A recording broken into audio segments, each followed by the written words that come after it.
Assalamualaikum warahmatullahi wabarakatuh.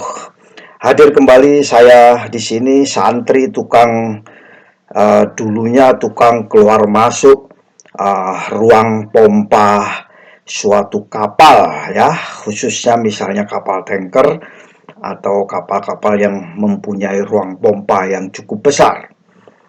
Memasuki ruang pompa bukanlah sesuatu yang aman, yang gampang-gampang saja. Kadang-kadang seorang surveyor mudah tanpa memperhatikan memasuki ruang pompa, padahal ruang pompa itu sangat berbahaya. Seorang independent marine surveyor masuk ke ruang pompa, tidak diperhatikan bahwa ruang pompa itu juga berbahaya. Seorang DPA, seorang technical armada, seorang pelaut, seorang KKM, seorang masinis memasukin ruang pompa itu menganggap sesuatu yang biasa-biasa saja. Hilangkan sesuatu yang menganggap biasa-biasa saja terkait dengan ruang pompa.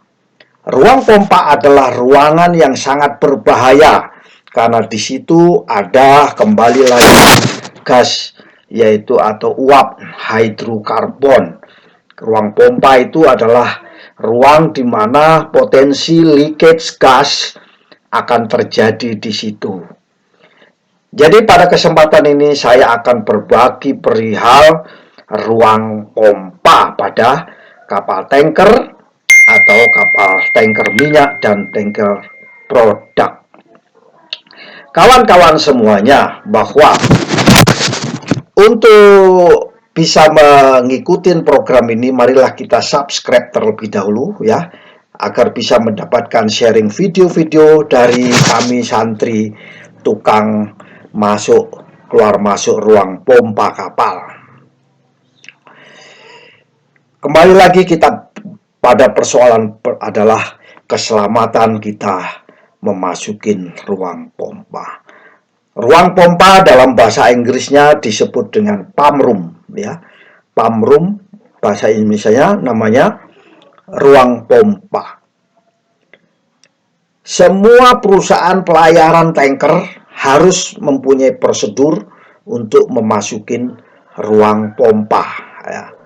Prosedur memasuki ruang pompa harus ada. Bila itu tidak ada, maka ada non-conformant, penyimpangan ya.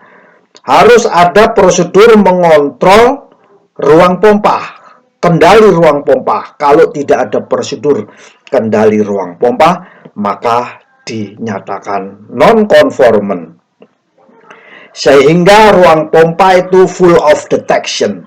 Jadi gas-gas deteksi di ruangan pompa harus ada. Orang yang memasuki ruang pompa harus mempunyai personal monitor and detection, gas detection.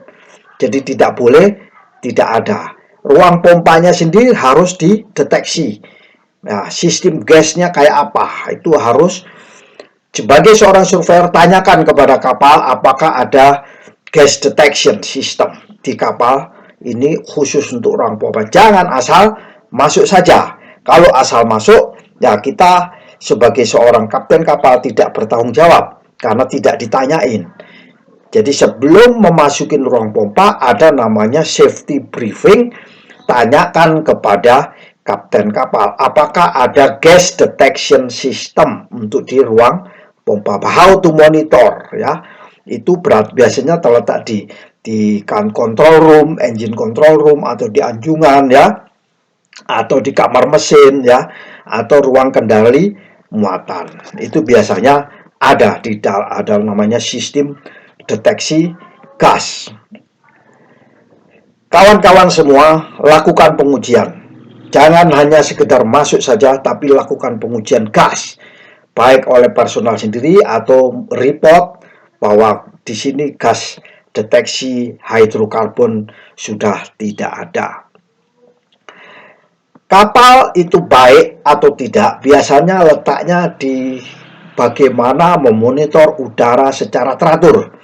Kapal tanker yang tidak bisa memonitor ruang pompa dengan teratur, maka kapal tanker ini manajemennya kurang begitu baik.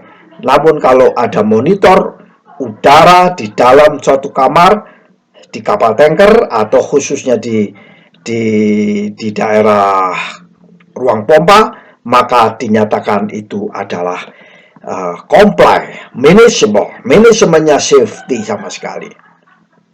Kembali lagi sebagai surveyor, pasang namanya personal gas monitor ya, itu harus ada. Jangan dengan tangan hampa masukin monitor. Punya saya sudah rusak, itu sudah berapa tahun yang lalu saya beli khusus tapi rusak, udah karena kadaluarsa ya, tidak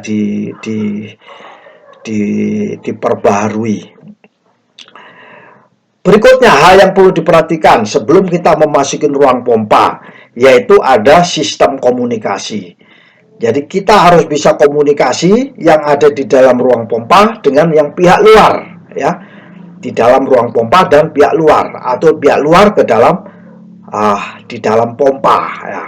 Sistem komunikasi ini harus ada. Yakinkan bahwa kapal itu sistem komunikasi dari ruang pompa sampai keluar itu bisa dilakukan dan berfungsi dengan baik. Ruang pompa biasanya selalu berhubungan dengan anjungan.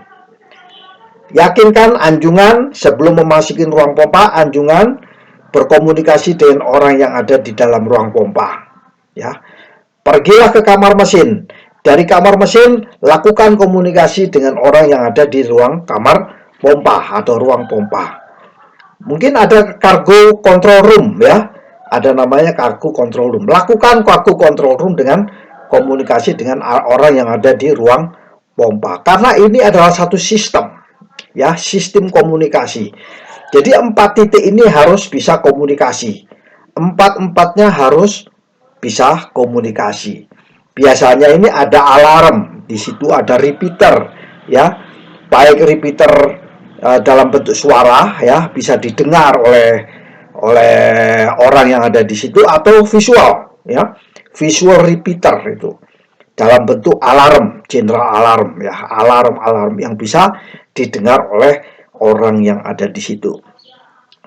Nah, yakinkan juga pada saat kita berada di kapal dan khusus akan memasukin ruang pompa, bahwa ruang pompa itu adalah diinspeksi secara rutin, dimasukin orang secara rutin ya, secara rutin, entah itu dalam waktu setahun sekali, 6 bulan sekali, 3 bulan sekali, bahkan mungkin seminggu sekali.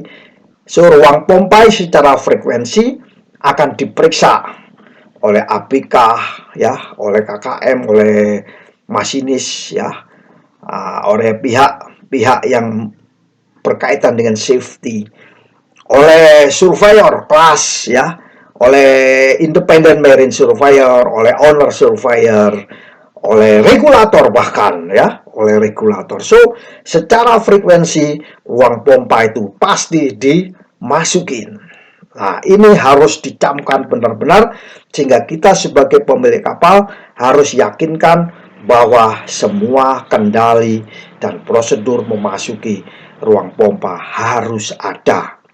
Inspeksi rutin itu digunakan agar ruang pompa masih berfungsi dengan baik dalam keadaan worthiness, namanya routine inspection. Kalau pemerintah biasanya setahun sekali, kelas biasanya sekitar 2,5 tahun kali, 2 tahun atau sampai tahun ketiga itu. Tujuannya apa? Dilakukan inspeksi rutin ini. Tujuan utamanya tidak lain dan tidak bukan agar orang yang masuk di dalam ruang pompa tidak terpapar, kayak kita sekarang ini terpapar COVID misalnya. Orang yang terpapar COVID itu karena tidak ada inspeksi rutin ya, meminimalkan adanya paparan. Jadi orang yang masuk ke situ diminimalkan dengan adanya inspeksi rutin. Bila tidak ada inspeksi rutin dan tidak bisa meminimalkan, apalagi tidak ada detection, tidak ada prosedur, tidak ada pengujian, tidak ada monitor, tidak ada alat komunikasi, maka tidak boleh masuk, dilarang di dalam ruang pompa. tanpa izin daripada pihak yang berwenang tidak boleh dimasuk di dalam ruang pompa. Demikianlah sharing singkat dari saya perihal ruang pompa. Kesimpulannya adalah satu, bahwa kita harus punya prosedur untuk kontrol ruang pompa dan prosedur untuk memasuki. Harus disiapkan sistem deteksi gas di situ. Harus sering-sering dilakukan pengujian gas. Berikutnya harus ada monitor udara di tanker khususnya di ruang pompa secara teratur. Kalau kita memasuki ruang pompa harus ada personal gas monitor. Alat-alat komunikasi di 4 titik, yaitu di ruang pompa, ruang anjungan, kamar mesin, maupun ruang kendali kargo control room, itu harus bisa komunikasi. Keempat-empatnya harus bisa komunikasi. Berikan alarm repeater, ya, baik visual maupun sound, ya, sound itu disebut general alarm. Yakinkan bahwa ruang pompa itu diperiksa secara rutin, ya. Frekuensi tujuannya adalah untuk meminimalkan orang terkena paparan.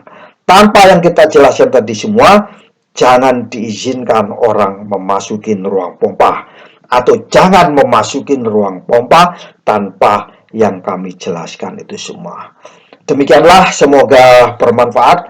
Jangan lupa subscribe, ya, like maupun komen, supaya kami bisa memberikan video-video yang bermanfaat, yang lebih bermanfaat lagi bagi kita semua, ya. Lebih dan kurangnya saya memohon maaf yang sebesar-besarnya. Wallahul mu'afiq ila aqwamit thoriq. Wassalamualaikum warahmatullahi wabarakatuh.